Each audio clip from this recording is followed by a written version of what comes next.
Já imaginou ler a primeira publicação dos contos de fadas? Aquela sem corte, sem censura e que quase nunca tem um final feliz? A editora Wish, em parceria com a editora Darkside, lançaram Histórias Secretas dos Irmãos Grimm, os controversos contos omitidos da primeira edição. Esse livro não só é uma sequência de histórias sombrias, bizarras, sangrentas e macabras, mas também conta brevemente a história dos irmãos Grimm e por que eles decidiram se dedicar ao folclore local e publicá-lo. Eu me apaixonei pelo livro. Para quem gosta de literatura e dos clássicos contos de fadas, assim como eu, vai amar conhecer um pouco mais sobre o Jacob e o Wilhelm, espero que eu esteja falando certo, e conhecer também um pouco mais do momento histórico que eles estavam vivendo. É claro que eu vou dar um resuminho para vocês, mas nada como ter a experiência de ler esse livro. E você pode adquirir tanto o livro físico quanto o digital, e você não precisa necessariamente ter um Kindle, você pode ter o aplicativo no seu celular, no seu tablet, iPad, computador, notebook. Eu vou deixar o link aqui na descrição para você garantir o seu, e se você comprar pelo meu link eu ganho aquela comissãozinha, né? Bom, sobre os irmãos Grimm. O Jacob e o Wilhelm nasceram na Alemanha.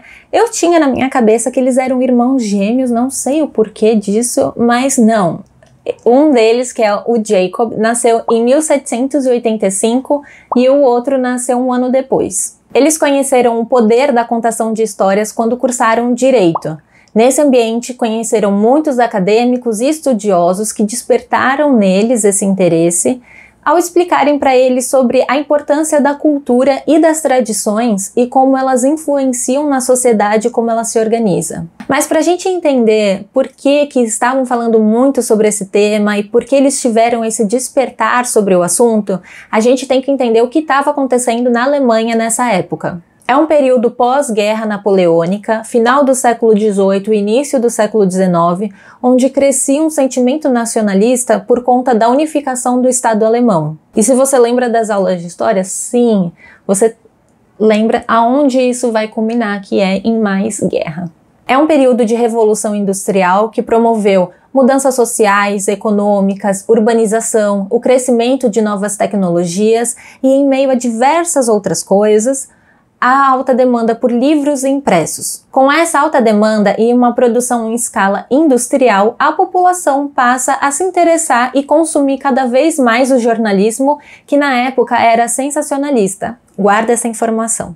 E isso favorece que as prensas móveis sejam produzidas em grande escala, o que promove a expansão do mercado editorial e livreiro. Bom, aí a gente volta para os Grimm, que com o que aprenderam na faculdade, com esse sentimento nacionalista e a possibilidade de publicar tudo isso de forma impressa, eles passam a coletar histórias, contos, mitos, lendas, como forma de preservar e exaltar a cultura alemã.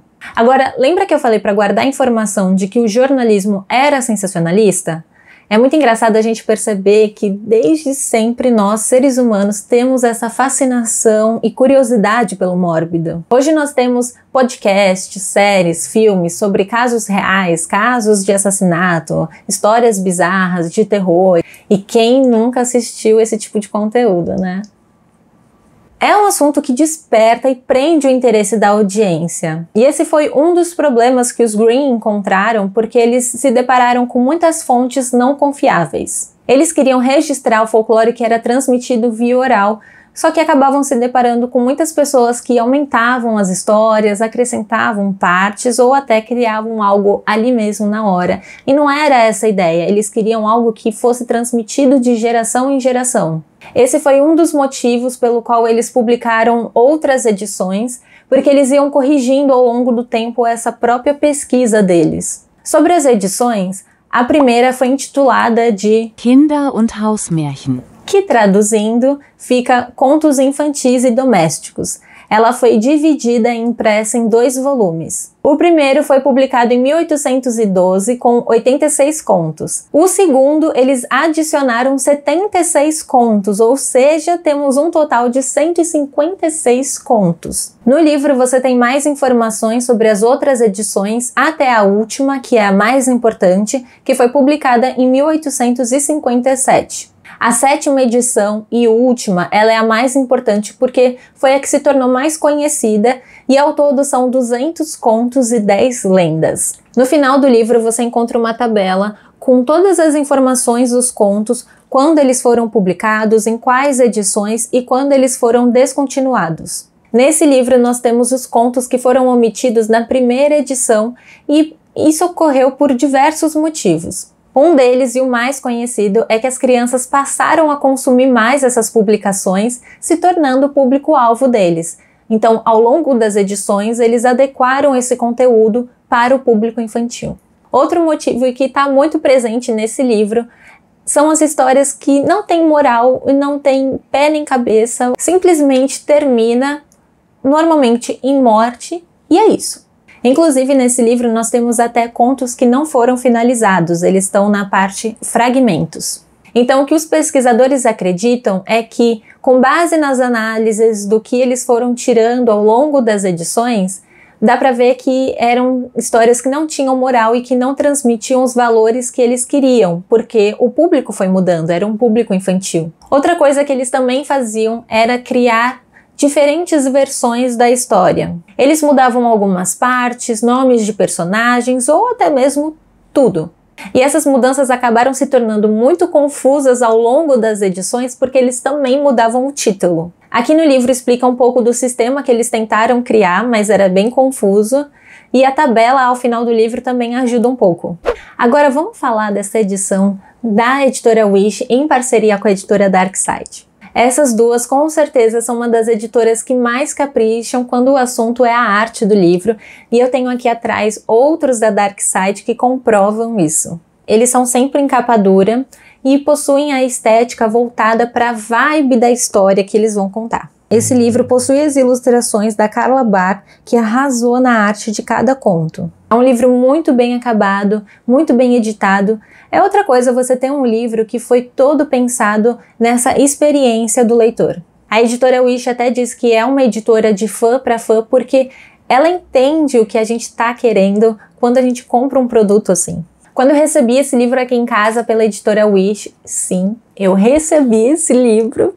Eles me enviaram esse marca-página maravilhoso. A minha bruxa interior berrou ao ver isso, tá? E também 2 cartões postais que são 2 ilustrações de contos que estão no livro. Esse daqui é do conto O Selvagem, que tá na página 114. E esse daqui, que, gente, eu me diverti muito lendo esse daqui. É O Príncipe Cisne, que tá na página 151. Juro, eu ri demais, assim, são coisas, assim, horrorosas, assim, né, que acontecem com a personagem principal, mas eu ri muito. É uma sequência de desastres que acontecem com essa querida. É engraçado porque indiretamente a gente acaba relacionando com os clássicos contos que a gente já conhece. Por exemplo, esse daqui, ele foi omitido na primeira edição, mas não tem como a gente não pensar e não relacionar ao Lago do Cisne, a Bela Adormecida, a Cinderela. Possivelmente eles pegaram algumas referências ou essas histórias eles depois escutaram de outra forma. É muito doido e é muito legal ler e tentar buscar o que eles queriam na época com essas histórias, o que eles queriam passar com isso. Inclusive esse daqui, O Selvagem, gente, os diálogos, não tem como, eu dei muita risada. Eu fico pensando isso na época. É um livro que com certeza, conforme você for lendo os contos, você vai acabar se divertindo, mesmo com essas histórias tão sangrentas. Inclusive, um dos primeiros contos que tem aqui no livro, eu vou só ler o final dele, só para você ter uma noção, assim, de... Não são todos assim, é o conto que se chama Como as Crianças Brincavam de Abate. Vão tendo essas brincadeiras, as crianças vão uma matando as outras, a mãe se envolve também e o final da história é: o marido chegou do trabalho na lavoura e, ao ver tudo aquilo, entristeceu-se tanto que logo morreu. E é isso. Então alguns contos são assim, mas é uma preciosidade, são contos que foram omitidos e é muito... Eu pelo menos acho muito interessante ler. Bom, antes de terminar esse vídeo, eu queria muito agradecer à editora Wish e a Darkside por terem me enviado esse livro com ainda esses brindes maravilhosos. Eu sou muito fã do trabalho de vocês e para mim foi uma honra poder participar da divulgação desse livro.